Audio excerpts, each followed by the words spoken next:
Matrix क्या होता है, हम ये सवाल का जवाब दे चुके हैं। मैट्रिक्स क्या होता है, उसका डिफिनीशन क्या होता है, उस सब के बारे में बता चुके हैं। अब इस सवाल का जवाब देना है, मैट्रिक्स क्यों पढ़ते हैं, क्या वजह है, मैट्रिक्स की जरूरत ही आखिर क्या है, क्यों पढ़ा जाता है। तो आइए हम इस सवाल का जवाब आपको देते हैं। तो सबसे पहली बात तो यह है कि चाइना में जो मैट्रिक्स का प्रयोग होने लगा था, प्रयोग किया जाता था, तो रैखिक समीकरण को सोल्व करने के लिए किया जाता था। जैसे एक समीकरण है कि 2x + 3y = में 5, 7x + 4y = में 8, और हमसे कहता है कि x का मान बताओ, y का मान बताओ। आप भली भांति जानते हैं ये लीनियर इक्वेशन है इन टू वेरिएबल,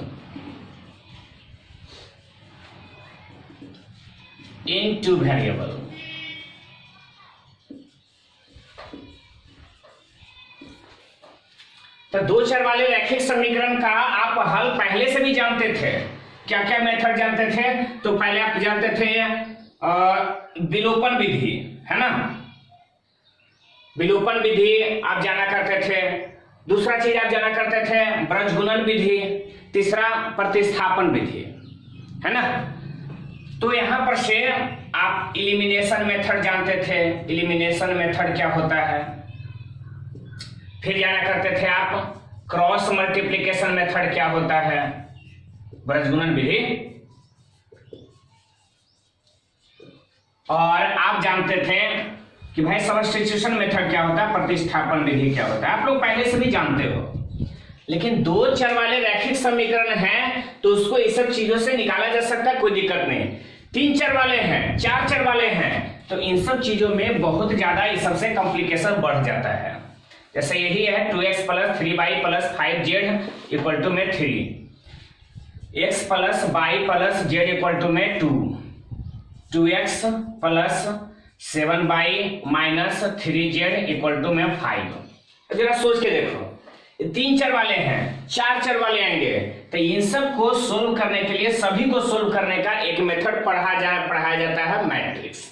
तो सबसे पहली बात ये हम लिख सकते हैं कि मैट्रिक्स का जो इंट्रोडक्शन हुआ, मैट्रिक्स का जो परिचय दिया गया, तो सिर्फ और सिर्फ एक ही कारण से दिया ही गया था, रैखिक समीकरण को हल करने के लिए ही मैट्रिक्स का प्रयोग किया जा रहा था।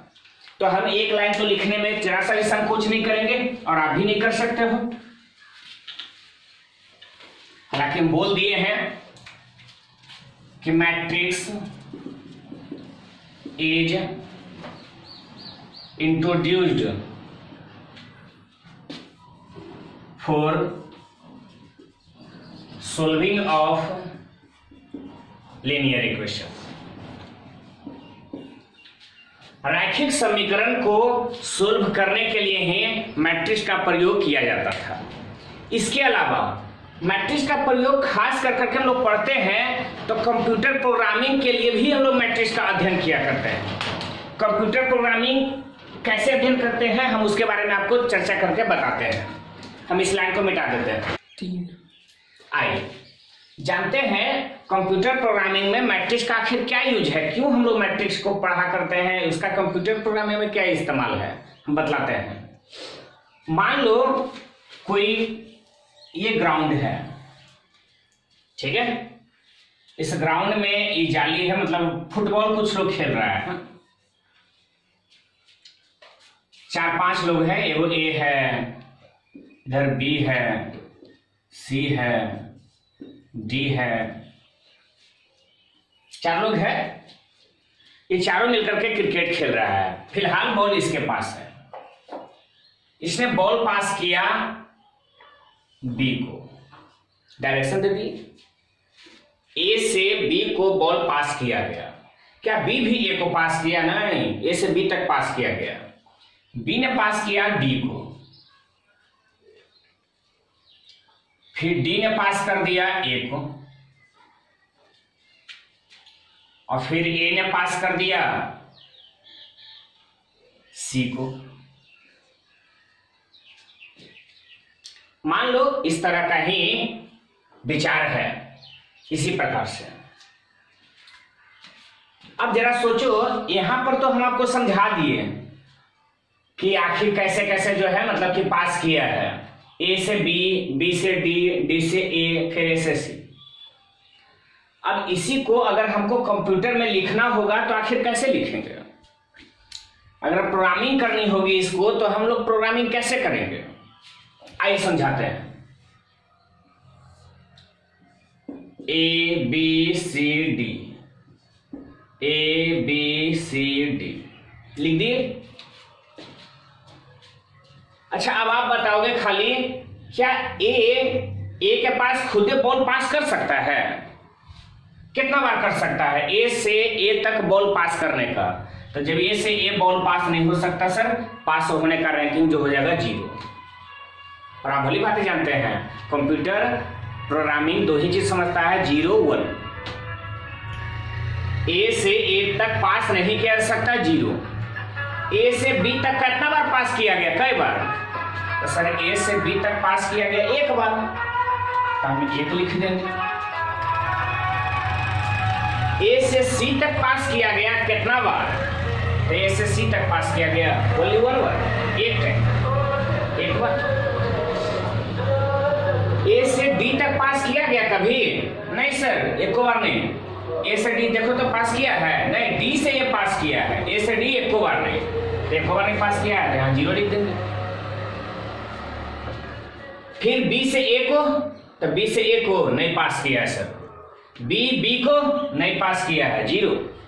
बी सी को, तो बी सी को भी नहीं पास किया है, तो 0। बी डी को हाँ पास किया है 1 बार, तो 1 लिखेंगे। सी ए को नहीं पास किया है, ए सी को पास किया है, तो 0 लिखेंगे। सी बी को, तो सी बी को नहीं पास किया है, 0 लिखेंगे। सी को बिल्कुल नहीं, सी डी को बिल्कुल नहीं सर।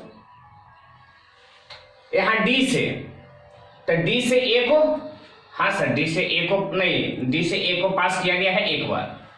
डी से बी को बिल्कुल नहीं पास किया गया, डी से सी को नहीं पास किया गया, फिर डी से डी को बिल्कुल नहीं पास किया गया। तो ये जो आप देख रहे हो यही है। ये किस फॉर्म में आ गया?